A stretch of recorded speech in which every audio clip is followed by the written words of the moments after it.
vengo diciendo estos últimos días para que la alegría empiece a llamar a la casa de los pobres y a la casa de la gente honesta y la gente decente que hay en nuestro país.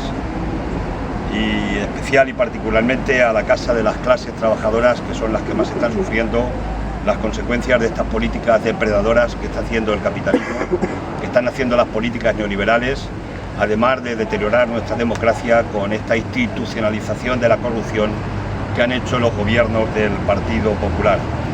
Nos quedan ya pocos días y creo que en esta ocasión sí vamos a ser votantes para ganar. Mucha gente llevamos muchos años con muchas ganas de echar un voto en una urna que sirva para ganar, y en este caso ganar la partida mayor, que es el ganar el Parlamento de España y el Gobierno de España. Porque todo el mundo, los que estamos aquí, sabemos que la vida nuestra se decide con el boletín oficial del Estado. Creo que esta toma de conciencia de la gente es muy importante, que vayamos haciéndola cada vez más, porque en las decisiones que se adoptan en el Parlamento depende de nuestra vida, que sea mejor, que sea peor, en definitiva lo que son, que se cumplan o no nuestros derechos, nuestras libertades. Y dicho eso, decir que los datos que tenemos en las distintas encuestas que van saliendo están apuntando a que es posible que le demos el sorpaso al Partido Socialista, que le ganemos. Es posible que nos acerquemos mucho al Partido Popular. Los días que nos quedan de campaña vamos a seguir trabajando por intentar dar el sorpaso al Partido Popular. Hay que ser con los pies en el suelo, no está fácil, pero lo que sí es posible es que podamos configurar en el Parlamento una mayoría de centro-izquierdas entre Unidos Podemos, todas las fuerzas que configuramos el acuerdo que hemos llegado y el propio Partido Socialista. Yo creo que el PSOE tiene una encrucijada, tiene un dilema importante. Por una parte tiene a todos los poderes económicos, el IBEX 35, la banca, la COE, y tiene a los varones, a determinados varones de su partido, y tiene alguna baronesa también, que están presionando para que el día 26 de junio la decisión que adopte el PSOE sea ir a la gran coalición con el Partido Popular y con Ciudadanos. Si eso es así, eso será malo para el país. Seguiremos con sufrimiento y con políticas de ajustes y de recortes, pero también será malo para el Partido Socialista, que probablemente pudiera de alguna manera decidir su propio entierro, ¿no? Yo espero, deseo y deseamos que las bases del Partido Socialista, que los votantes, que generen una presión todavía desde aquí hasta el día 26 para conseguir que las decisiones que tomen los órganos directivos del Partido Socialista después del día 26 de junio sea la de hacer una coalición, un acuerdo de gobierno, un acuerdo parlamentario primero y después un acuerdo de gobierno con Unidos Podemos y con las fuerzas de la izquierda alternativa, en base a lo que nos pongamos de acuerdo, y que tiene que ser un programa para que restituya todos los derechos que nos han robado a lo largo de estos años, que se deroguen todas las leyes, como las dos reformas laborales, como la LONCE, como la ley Mordaza, como el artículo 135 de la Constitución. En definitiva, todas esas medidas que tanto daño nos han hecho a las mayorías sociales de nuestro país y a las clases trabajadoras. Y eso es posible, lo podemos conseguir, lo podemos estar tocando en este momento con los dedos, pero va a haber, repito, una dependencia importante de lo que vaya a decidir el Partido Socialista. Yo creo que estamos hablando de unos 170 escaños, más o menos, entre Podemos, Unidos Podemos y entre el Partido Socialista. Con alguna suma más podíamos configurar la mayoría absoluta del Congreso, que está en 176 diputados y diputadas. Y si eso lo hacemos, se configura, por tanto, un gobierno de progreso en nuestro país. Yo creo que eso es lo esencial. Todos los votos, absolutamente todos los votos, tienen valor. Un voto puede decidir una mayoría en este momento concreto, tal como están las fuerzas. Y hay provincias donde un voto puede ser decisivo para que se elija un diputado más o un diputado menos, o una diputada más o una diputada menos. Por tanto, la abstención no castiga, nunca castigó la abstención a la derecha económica y a los poderes financieros y las oligarquías y a la banca. La abstención generalmente siempre castigó a las clases trabajadoras, a los partidos de la izquierda y a la gente que de alguna manera queremos una sociedad diferente, una sociedad más democrática, más justa, más igualitaria y más fraternal. Por tanto, las decisiones las tenemos ya cerca, y los días que nos quedan todavía de campaña, pues tenemos que multiplicarnos para intentar convencer y dar razonamientos a los vecinos, a la gente, a los amigos, a las amigas, de que no estamos en el momento de pasar, que se ha luchado mucho en este país, que se ha luchado mucho especialmente en los últimos años, que se han llenado las plazas también con el 15M, que hemos hecho huelgas generales frente a las reformas laborales del PSOE y del Partido Popular, que hemos estado en las marchas por la dignidad, que hemos estado en todas las marchas de las plataformas que hemos defendido la sanidad pública, la educación pública, la marcha Granate, en definitiva todos aquellos movimientos que hemos venido reivindicando, que no queríamos que nos robaran derechos y que no hicieran esta política de ajustes y de austeridad y de recortes a las clases sociales y a la mayoría social de nuestro país, y por tanto eso se tiene que materializar ahora ya en el voto político, en el voto decidido y en el voto que de verdad puede empezar a cambiar este país y que los sueños de tanta gente rotos se puedan convertir en realidad. No me voy a extender mucho, pero decir 4 o 5 pinceladas de lo que ha significado el gobierno. Hemos estado 4 años en el Parlamento y el gobierno de Rajoy se ha identificado por hacer políticas para la oligarquía financiera del país, la banca, para los grandes terratenientes, ha hecho políticas para los sectores más poderosos de la población, ha hecho políticas para los grandes defraudadores fiscales, ahí están los favores fiscales que le ha hecho Montoro a los grandes defraudadores, y en definitiva ha gobernado para aquellos que siguen manteniendo una sociedad, un estatus de privilegios y que además no se cortan un pelo. Por poner un botón de muestra y estas cosas que nos siguen escandalizando, aunque tengamos la capacidad ya de escandalizarnos ya muy limitada, pero por ejemplo que el presidente de Iberdrola sea una persona que ha ganado en los últimos 6 meses del año anterior, del 2015, 44.000 euros cada día de retribución. Es una vergüenza absoluta, es algo que contrasta con la situación de desigualdad, de deterioro que tenemos en nuestro país y tanta gente que está sufriendo dramáticamente las consecuencias de este expolio que se ha hecho de derechos a lo largo del tiempo. Rajoy, hay una frase que definiría perfectamente lo que ha sido su gobierno, y es en el mes de mayo del año 2012. Llevaba un decreto, la convalidación de un decreto al Parlamento, que era el mayor recorte que se ha dado a los parados y paradas en nuestro país. Y la izquierda y los socialdemócratas nos levantábamos de los asientos y protestamos. La bancada de la derecha se partía las manos aplaudiendo por el decreto que llevaba Rajoy contra los parados y paradas del país. Y hubo una voz que salió entre la bancada del PP que dijo que se jodan. Yo creo que esa frase es la que define perfectamente lo que ha sido la política del Partido Popular. No iba dirigida a la bancada de la izquierda, iba dirigida a la gente que realmente estaban jodiendo las políticas del Partido Popular. Eso define perfectamente los 4 años y 8 meses de propina que va a tener el presidente del gobierno, el señor Rajoy. Quiero decir que en esta campaña hay que ir a votar con el corazón, hay que votar con ilusión, hay que votar con pasión, hay que votar con alegría, con sonrisas, con todo eso hay que votar, pero no hay que olvidar lo más importante. Y lo más importante es que al día siguiente de ganar las elecciones hay que gobernar. Y gobernar significa tener un proyecto serio, un proyecto sólido, un programa que se tiene que ejecutar, porque eso es lo que decide sobre la vida de todos nosotros y de todas nosotras. Y hemos hecho un acuerdo con Podemos, con ECO y con las demás fuerzas políticas de 50 puntos.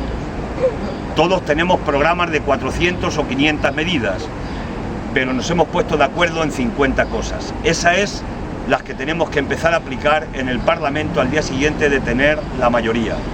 Y entre esas 50 cosas hay una para mí que es fundamental y es esencial.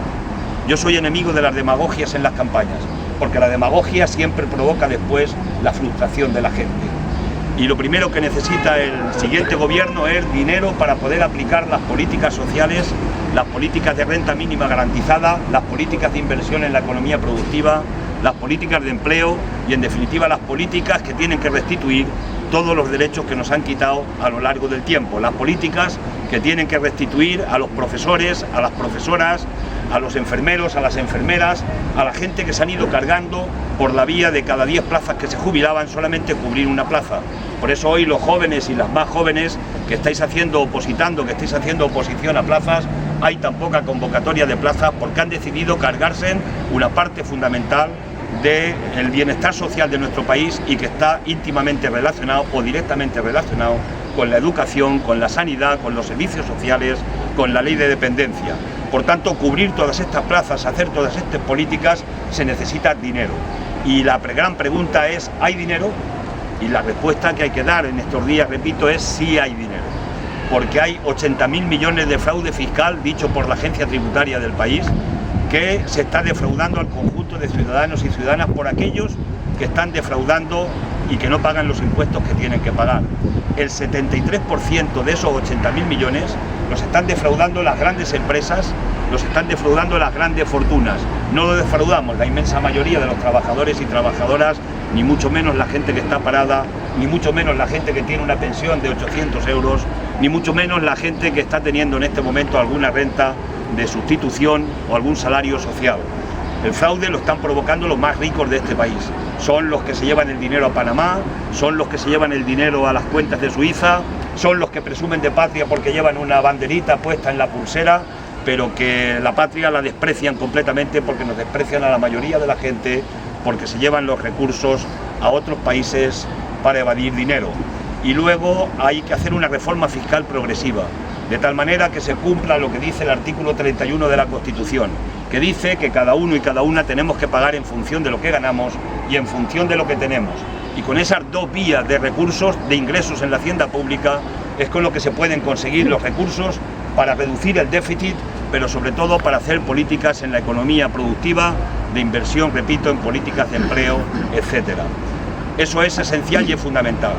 Y cuando se empiecen a aplicar estas medidas, ganemos el gobierno y se empiecen a aplicar estas medidas, necesitamos a un pueblo movilizado, porque el poder económico se va a movilizar y tiene muchísimo poder.